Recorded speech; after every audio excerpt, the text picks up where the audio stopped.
Olá pessoal, nesse vídeo você vai entender como hoje em dia muitas pessoas têm pensado por você. É isso mesmo, você tem deixado que outras pessoas moldem o seu pensamento através de coisas que você imagina que sejam certas. Para isso, eu vou ler para você o texto Entenda a diferença entre direita e esquerda. Perguntei para uma menina o que ela queria ser quando crescer. Ela disse que queria ser presidente. Os pais de esquerda estavam em volta e perguntei: se você fosse presidente, o que você faria primeiro? Ela respondeu: eu daria comida e casa para todos os moradores de rua. Os pais dela sorriram e com orgulho disseram: bem-vinda à esquerda. Uau, que ideia ótima, eu lhe disse. E continuei: você não precisa esperar ser presidente para fazer isso. Você pode ir à minha casa, podar o jardim, varrer o quintal, e eu te pago R$100, depois te levo ao mercadinho, onde ficam os moradores de rua, e você pode lhes dar o dinheiro. Ela pensou um pouco, me olhou e perguntou por que o morador de rua não pode ir na sua casa fazer o trabalho e você paga os R$100 para ele. Eu sorri e disse: bem-vinda à direita. Bom, esse texto foi enviado para mim pela Jennifer, que comentou que o patrão dela mandou isso para ela. O mais interessante é imaginar que o patrão dela pode ser inclusive o dono do mercadinho, que está incomodado, com os moradores de rua. Agora vamos começar a raciocinar se faz muito sentido esse ponto de vista. A primeira coisa que eu queria que você refletisse é: quantas pessoas tem aí oferecendo quintal para capinar? Quantas pessoas tem aí oferecendo emprego? Porque existe uma ideia na cabeça dessas pessoas que estão apoiando essa ideologia que todos os desempregados e todos os moradores de rua são desempregados e moradores de rua porque são vagabundos. Mas nem todo mundo tem a mesma capacidade intelectual, nem todo mundo tem a mesma capacidade de trabalho. As pessoas são diferentes. E é porque as pessoas são diferentes que nós, como seres humanos, nos unimos através de uma instituição que se chama Estado para nos protegermos. Pode chegar num momento, inclusive, que as profissões de alto nível, por exemplo, médicos, fiquem sem trabalho. Imagine se a tecnologia, por exemplo, farmacêutica, chegar num ponto em que não vai ter serviço para médico. Não sei, a gente não sabe. Agora vamos continuar o raciocínio. Será que vale mesmo a pena você pegar a ideia do morador de rua como sendo um problema social da esquerda? Afinal de contas, quando você para pensar em qual que é o ponto de vista da direita para os moradores de rua, é que eles trabalhem e procurem, de alguma forma, alugar uma casa para morar. Vamos pensar no que está acontecendo na realidade brasileira hoje. O governo Temer, assim que assumiu, ele acabou praticamente com o programa Minha Casa Minha Vida e colocou as verbas dos trabalhadores, veja bem, a verba que está na Caixa Econômica Federal, através do dinheiro do FGTS dos trabalhadores, tinha sido constitucionalmente reservada para prover programas como Minha Casa Minha Vida. Os programas de esquerda visam a ideia de que aquele morador de rua tem condição de financiar a própria casa para deixar de ser morador de rua.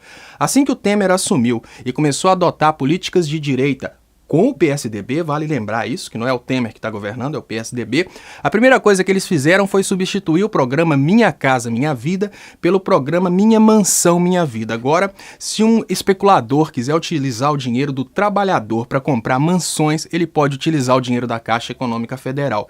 A política de direita prevê a ideia de que os grandes empresários, os donos de grandes capitais, comprem casas para alugar para as pessoas mais humildes.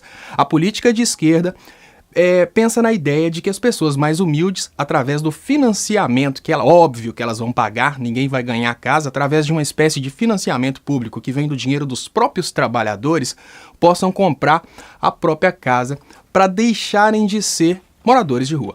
Agora o mais interessante, sabe, é que se você é empresário e você vende carros de luxo, vamos pensar, você vende Ferrari, ou talvez você vende helicópteros, ou talvez você seja uma espécie de vendedor de produtos agrícolas para grandes especuladores de terra, até que faz muito sentido o seu ponto de vista de se posicionar do lado da direita e chamar todo desempregado de vagabundo.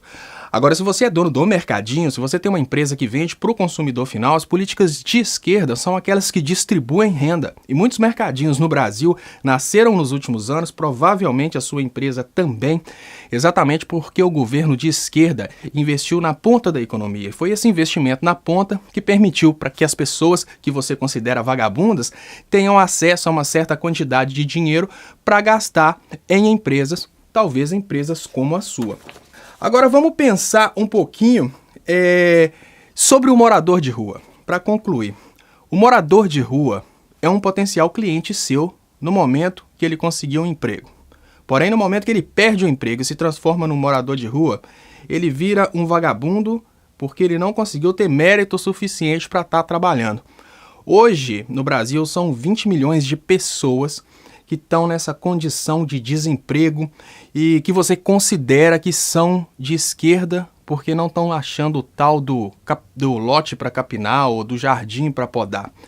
Você vai abrir mão dessas 20 milhões de pessoas como clientes na sua empresa se um dia a situação econômica do Brasil melhorar? Eu estou dizendo isso não é para criticar a sua forma de pensar e a sua forma de, digamos que, agredir a sua funcionária que tem uma visão de esquerda. Eu estou dizendo isso para te mostrar como que, ultimamente, mecanismos de especulação e mecanismos de manipulação de ideologia têm sido utilizados para distorcer programas importantes da sociedade brasileira. Os programas de redistribuição de renda da esquerda são os programas que fizeram muitas empresas nascerem no Brasil. E por que esses programas estão sendo eliminados agora? Porque no momento atual da economia brasileira, os especuladores não estão muito preocupados com o mercado interno, que provavelmente é o mercado que faz a sua empresa funcionar. Na realidade de hoje, o que os especuladores estão querendo é ter mão de obra barata para conseguir, digamos que, exportar. Vamos pensar, as empresas do grupo Fiesp, que vendem, por exemplo, para a Europa, para o Japão, para os Estados Unidos, elas querem destruir o mercado interno porque, através de um alto desemprego, elas conseguem mão de obra barata, elas conseguem aprovar pautas como o fim da Previdência, pautas como o fim do FGTS, pautas como o fim do 13º. A partir disso, com a mão de obra bem baratinha, eles conseguem produzir barato, mas ao mesmo tempo que eles fazem isso para diminuir o custo de produção deles, que vão vender para fora, eles destroem o mercado de quem vende para dentro. Nesse sentido, donos de supermercados, donos de empresas que vendem para o mercado interno, donos de empresas que vendem para o brasileiro, vão ser prejudicados. Se você é dono de um tipo de empresa dessa, por favor, junte-se a nós nas políticas de esquerda enquanto há tempo, porque pensar com a sua cabeça nessa hora é muito importante. Não deixa ninguém pensar por você. Isso é o mais importante dessa mensagem. Abraço, obrigado, Jennifer, pela dica e até mais.